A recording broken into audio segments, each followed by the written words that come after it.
Yo! Hi everyone. So today it's Dennis, and it is Friday, end of another week, and we are going to be talking another startup problem.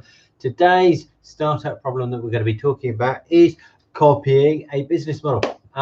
Yesterday, I had some guy come around to my house to take some photos because we were renting this out as we sort of migrate back to the UK. He said, right, it's really good. We're a startup and we are copying the Purple Bricks business model in the UK. For those of you who don't know, Purple Bricks is a prop tech startup who basically significantly undercutting the cost of selling a house by getting rid of agents' fees or really lowering them. And so this guy was really proud that he was using a UK-based prop tech business model in Malaysia. Unfortunately, maybe fortunately, I don't know. I spent quite some time last year working in the prop tech scene in London, and I actually spent quite a lot of time trying to get agents out of Purple Bricks to come and work for us, as that was part of the business model of the startup I was working at the time. We needed agents who'd work independently.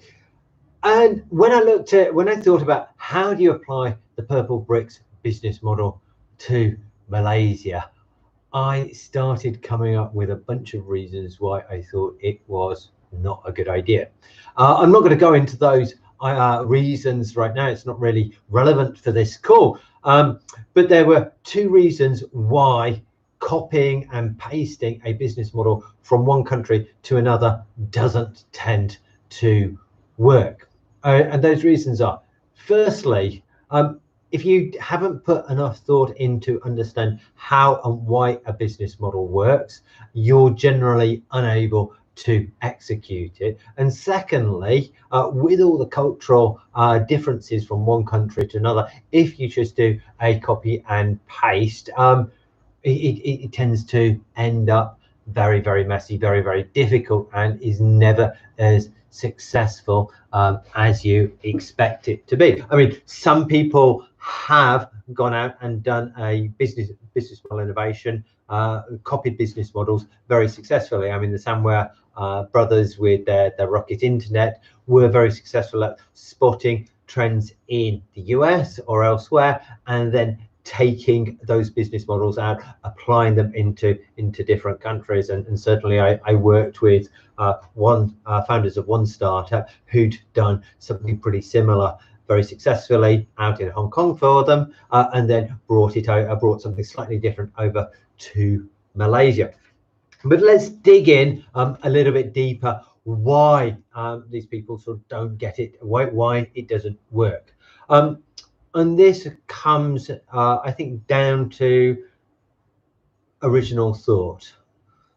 When you're creating a business model, you need to really understand the market, because fundamentally what a business model is doing is giving you some sort of competitive advantage. It does one of two things, if not both. It either makes your product or service more valuable to your customers in some way, shape or form. Secondly, it makes life harder for your competitors.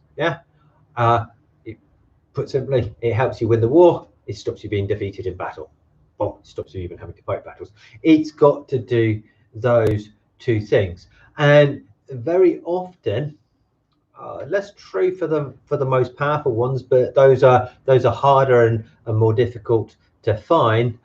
Generally, you can't copy and place them from one country to another. You cannot copy somebody else's business model and put it in, because you don't understand why it has been designed the way it has been designed.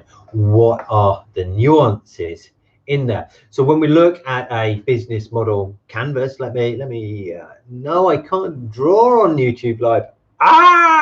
This is frustrating.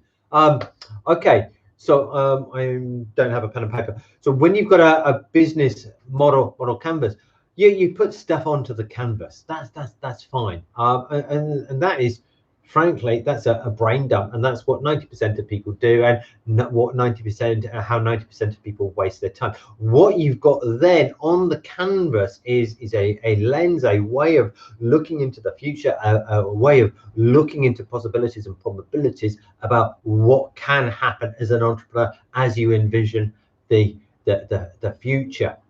And so what you're taking when you take somebody else's business model canvas, or whatever you want to call it, from one country, you're saying in some very real sense that the vision that this American dude had about his company in America, I can see the same future happening in Malaysia or China. And you think, no, that's not going to happen. There's a great deal of cultural baggage, cultural difference between different countries, different places, even different markets in the same country, that mean that you can't just copy and paste a business model from one country to another. So I see a lot of startups coming to me, and I did a rough calculation yesterday. I've worked with over 5,000 startups over the years, and so many of them come to me and say, Dennis, we are the Uber for this, or we are the Airbnb for that. And it's like, okay, guys, you have not thought enough about what you're doing. You don't really understand the market. You're going for a cheap, quick win. You think, okay, if I can say that I am the Uber for this, it is a magical talisman. Because I say I'm doing it, that's going to make me successful. And frankly, that's all bullshit. So it's, to me, having done this for a long time and worked with some of the top venture capitalist companies in the world, yeah, that is a big red flag to say these guys, these girls do not know what they are talking about, and they are probably going to fail because they have not put a thought into it. So let's go back and repackage this up again. You have your product, you have your service, and this is going to create value in people's lives by changing them in some positive way. Well, drugs, which is selling illegal drugs, is also a business model, and that's not a positive way, but ignore that. You're changing people's lives in some positive way, and the business model is there to maximize the change that you are creating, and it is there to minimize the change that your competition can create. That is the purpose of your business model, right? And that, if you take a standard one-size-fits-all approach and try and apply it to your market, then it's almost going to certainly fail. What you need to do is calibrate it, spend time on it so that it fits. Yeah, you're making something custom. You're not producing thousands of business models. So you've got the ability to focus on what is needed. And the more time you spend on this, the less time you need to spend on product design, product perfection. You still got to do it. And certainly the less time you're going to be worrying about pricing, competitive strategy, and how to win the war for market share. So this is the approach that you take. Every business model that you do, everything that you look at on that basis, you must spend the time thinking about it. If you spend 1,000 hours on your product design, which is not unusual, or service design, then you need to be spending 20, 30, 40% of that time on thinking about your business model, because there is so much opportunity to increase the scale, to increase the attraction, to increase the speed that you go to market, that enables you to hammer, steamroller, push over your competition. So if you haven't heard me before, my name is Denis Oakley. I help startups design business models for a living. I also sort of help them solve lots of other problems. Lots of interesting stuff on my YouTube channel. Head over to denis-oakley.com, and if you like what I'm saying, please press subscribe so that you hear more tomorrow and every day during the week. Have an amazing weekend. God bless.